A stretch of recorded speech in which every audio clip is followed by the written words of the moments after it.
Hello everyone and welcome to Sinful Gaming. I hope you're all doing well, I hope you're all staying safe, and most of all, I hope you're all fighting that war against the Grey.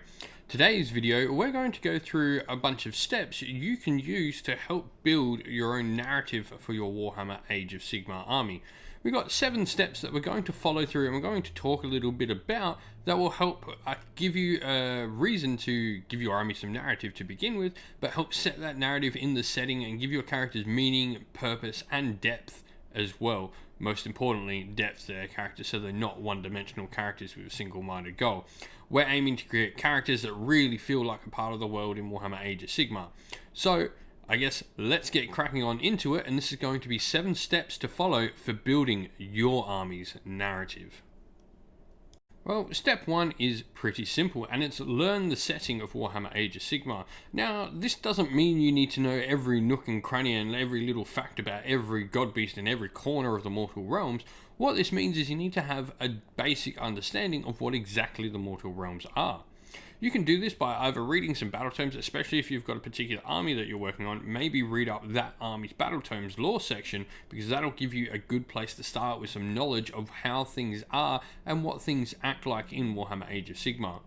The great thing though, as I say that, is Warhammer Age of Sigmar is this massively vast universe, and it really can be whatever you want it to be. There's no reason that things can't be whatever you want them to be in Warhammer Age of Sigmar. You could easily have an army of grots that worship chaos, or a bunch of redeemed chaos warriors who now fight in the orders of cities of Sigmar's rank and file.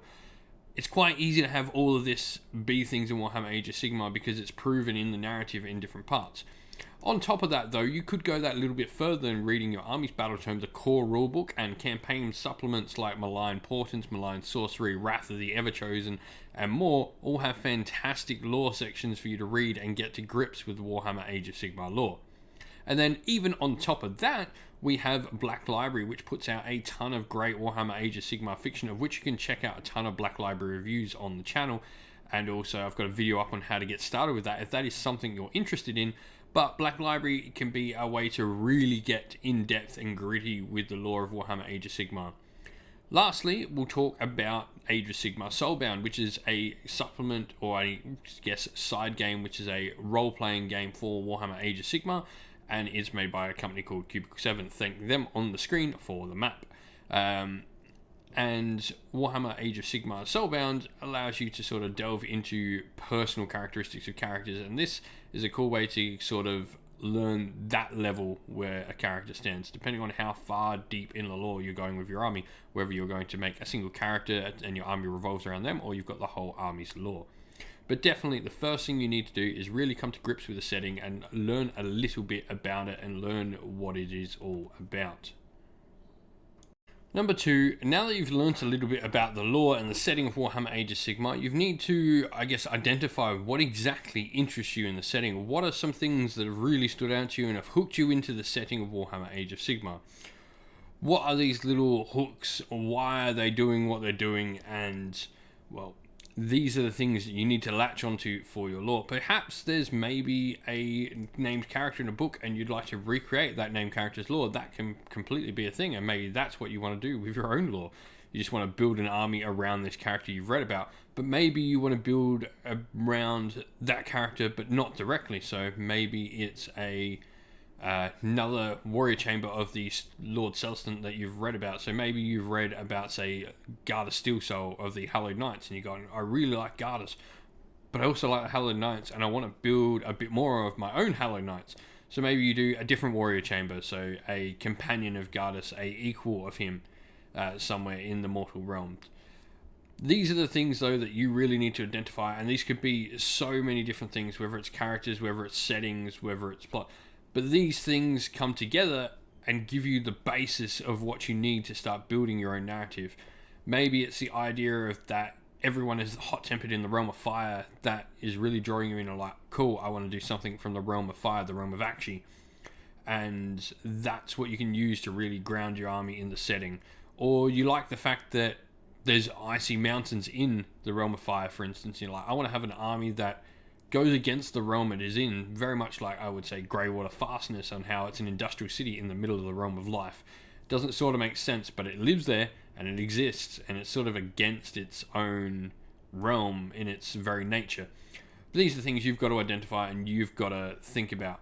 So definitely find what interests you in the setting and really use those components that you've found there to ground and set the scene for your army later on. The first thing to do, now that we've really got those key points down, is how is your army in the setting. This is figuring out what it's doing in that setting and how it's doing it. So first of all, with like how, you've got to go, cool, is my army in the particular setting I've got, is it native or is it foreign to the setting? Has it either, does it have a home in the setting, or has it come here for some other reason? And how it is in the setting is very important. Is it an aggressor? Is it a defender? What is it doing in the setting is very, very important, and definitely the next step you need to take. And we're going to go quickly into the next one because these are two sort of very similar steps but different, and that is, why is your army in the setting?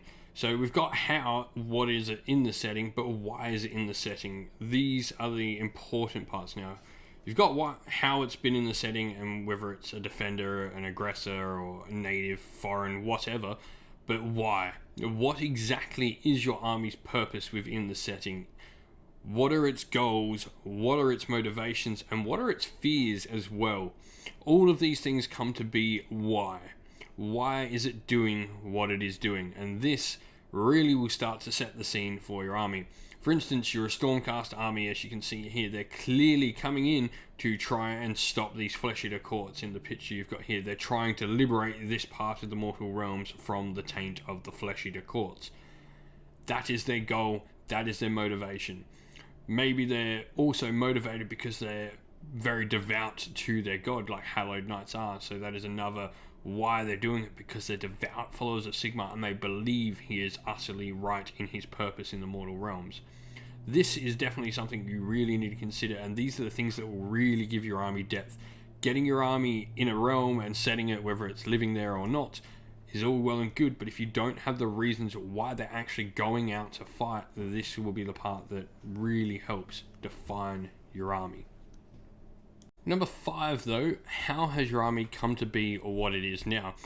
Now, this is an interesting one, and I'll sort of go and talk a little bit, I guess, about Dungeons & Dragons and all that. When I talk to people to create characters for like Dungeons & Dragons or any RPG, for instance, you always tell them to remember that they're a level 1 character, that they're not the strongest thing in the world, and it doesn't make sense to have this level 1 character that has gone and slayed dragons. Now, however, you can ignore that sort of thing in Warhammer Age of Sigmar because of how models are. There's no real backstory to any of that. However, I think a good place to start when building your own narrative is to really start at that level 1 point. I think don't give yourself too much narrative. Talk maybe about how your character has come to become the general of the army. That's a really great place to start with how your army has come to be what it is now, because that story alone on how your general has got there is an interesting story to tell and will give you a lot of depth to your warriors and your army in general, but also give you plenty of room to grow. And it's that growing room, I think, that is the funnest part of doing this in Warhammer Age of Sigmar. But we'll get talking about that a little bit more in a sec. But for me, it's that story of how unit champions have become unit champions, how your generals become the general, how did he get the mage to come fight along with him, all that sort of stuff comes together now, because now we've got reasons, and like all of them could be in together for this same reason as well. Like they're all going because they want to defend the realm from the threat of Challanges, this Lumineth army, for instance. But the, I guess, Venari troops were already there fighting because this is their homeland, but all of a sudden you've had the Stone Mage that's come and joined them with some of his hammer-wielding, cow-helmeted friends have come down the mountain because they've seen a warning that if they don't go and help, it could be very bad for their temple. And you've also had potentially Teclis is now rocked up because the situation is that dire that it requires Teclis's attention. For me, this is a sort of story that you need to build behind your army. You've now got your setting, you've got your motivations, but now how is each particular character, as many as you want or as little as you want, coming to be a part of your story. Number 6, give your army some challenges. This is very important because it's going to give your army a foe to overcome. We've already talked about, are they an aggressor, are they a defender, but what exactly is that foe? And I think a great way to pick out these foes for your army is actually do this with your friends. Get your friends to do the same thing here that I've talked about, and make the adversaries that your army fights about in the stories your friends' armies. Work alongside your friends to build up these narratives and have a reason why your two armies are coming against each other all the time. This is pretty easy to do if you've got, say, an Order and Chaos army. It's pretty easy, but even, Order and Order, not necessarily best of friends. I mean, Broken Realms Marathi has showed us that.